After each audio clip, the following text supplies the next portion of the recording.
வணக்கம். பொதுவா மக்களுக்கு உண்டாகிற தோள்பட்டை வலி, தொந்தரவு. அதுக்கு நம்ம என்ன சொல்றோம்னா, ஷோல்டர் ரிப்ளேஸ்மென்ட் சிண்ட்ரோம்னு சொல்லுவோம். இப்ப அதுனா என்ன? அதுக்குள்ள பயிற்சிகள்னா என்னென்ன? அப்படின்னு சொல்லி தரேன். நான் உங்கள் ஹரிஸ், பிசியோதெரபிஸ்ட். இது நம்ம தோள்பட்டைங்க. தோள்பட்டையில 2 எலும்புக்கு நடுவுல ஒரு தசை போகும். அந்த தசை வந்து 2 எலும்புக்கு நடுவுல உள்ள போய் அழுத்தி ஒரு சின்ன காயமாயிடுது. அதான் நம்ம ஷோல்டர் ரிப்ளேஸ்மென்ட் சிண்ட்ரோம்னு சொல்றோம். இப்ப அது வராம இருக்கிறதுக்கு, அது வந்ததுக்கப்புறம் அத தடுக்கிறதுக்கு நம்ம என்னென்ன பயிற்சிகள்லாம் இருக்கு பிசியோல அப்படிங்கிறத சொல்லி தரேன். பார்க்கலாம். முதல் பயிற்சி பார்க்க போகிறோம், டேபிள் ஸ்லைடிங். அது எப்படி பண்ணுறதுன்னு பார்த்துக்கோங்க. இந்த மாதிரி டேபிளில் நேராக டேபிளை பார்த்து உட்காந்துக்கோங்க. 2 கை முன்னாடி வச்சுட்டு நல்லா உங்கள் உடம்பு ஃபுல்லாக டேபிளில் ஒட்டுற அளவுக்கு நல்லா முன்னாடி போயிடணும். அதே மாதிரி பின்னாடி வந்துடணும். இந்த முன்னாடி போகிறத நீங்கள் ஒரு 5 நொடி அப்படி நிறுத்தி வச்சுக்கணும். 1 2 3 4 5 விட்டுறணும். அதே மாதிரி பின்னாடி திரும்ப அதே மாதிரி 1 2 3 4 5 விட்டுறணும்.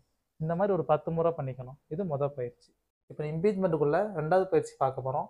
நம்ம எப்படி டேபிளில் நம்ம டேபிள் ஸ்லைடிங் பண்ணோமோ அதே மாதிரி வால் ஸ்லைடிங் பண்ணணும். செவரில் நம்ம இப்போ டேபிளில் கை வச்ச மாதிரி ஒரு செவரில் அப்படி 2 கை வச்சுக்கணும். மடக்கி வச்சுட்டு நல்லா செவரை பார்த்து முன்ன ஒரு 5 செகண்ட் 1 2 3 4 5 விட்டணும்.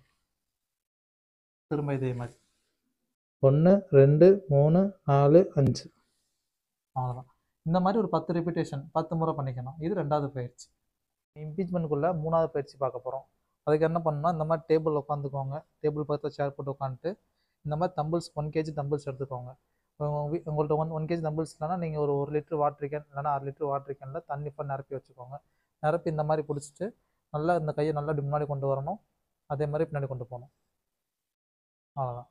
இதுதான் ஸ்ட்ரென்தனிங் எக்ஸசைஸ். இந்த மாதிரி ஒரு 10 ரிப்பீட்டேஷன் பண்ணிக்கணும். இந்த மாதிரி ஒரு 10 முறை பண்ணால் போதும். சரிங்களா? இது 3வது பயிற்சி. இப்போ நம்ம இம்பீச்மெண்ட்டுக்குள்ள 4வது பயிற்சி பார்க்க போகிறோம். இப்போ நான் 1 கேஜி தம்பிள்ஸ் 2 எடுத்திருக்கேன். அதுக்கு நீங்கள் வந்து 1 கேஜி தம்பிள்ஸ் இல்லைனா நீங்கள் அதே மாதிரி 1 லிட்டர் வாட்டர் கேன் இல்லை 1/2 லிட்டர் வாட்டர் கேனில் தண்ணி நிரப்பி வச்சு 2 வாட்டர் கேன் எடுத்துக்கோங்க. இந்த மாதிரி டேபிளில் இல்லைனா கட்டிலில் படுத்துருங்க. இந்த மாதிரி படுத்து இந்த வெயிட்டோட கையில் பிடிச்சிட்டு கை நல்லா இப்படி மேலே தூக்கிடுங்க. இப்போ தோள்பட்டையை மட்டும் இப்படி கீழே இறக்கி இப்படி மேலே ஏற்றி ஒரு கீழே இந்த மாதிரி ஒரு 10 முறை பண்ணணும். தோள்பட்டையை மட்டும் கீழே இறக்கி மேலே ஏற்றணும். கை முட்டி மடங்கக்கூடாது. அவ்வளோதான். இந்த மாதிரி ஒரு 10 முறை பண்ணால் போதும். இப்போ இம்பீச்மெண்ட்டுக்குள்ள 5வது பயிற்சி பார்க்க போகிறோம். இதுதான் கடைசி பயிற்சி. இதுக்கு நம்ம தெராபண்ட் எடுத்துக்கணும். நம்ம தெராபண்ட் இல்லைன்னா நீங்கள் ஒரு சைக்கிள் டியூப் எடுத்துக்கோங்க. எடுத்து இந்த மாதிரி ஜன்னல் முடிச்செல்லாம் கட்டிடுங்க.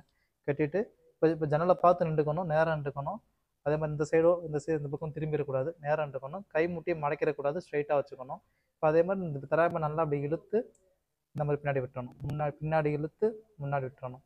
இந்த மாதிரி ஒரு 10 ரிப்பீட்டேஷன் பண்ணால் போதும். இது 5வது பயிற்சி. அவ்வளோதான். மேலும் இந்த மாதிரி இன்ஃபர்மேஷன் அண்ட் எக்ஸசைஸ் தெரிஞ்சுக்க நீங்கள் Aradhana hospital YouTube channel subscribe பண்ணிக்கோங்க.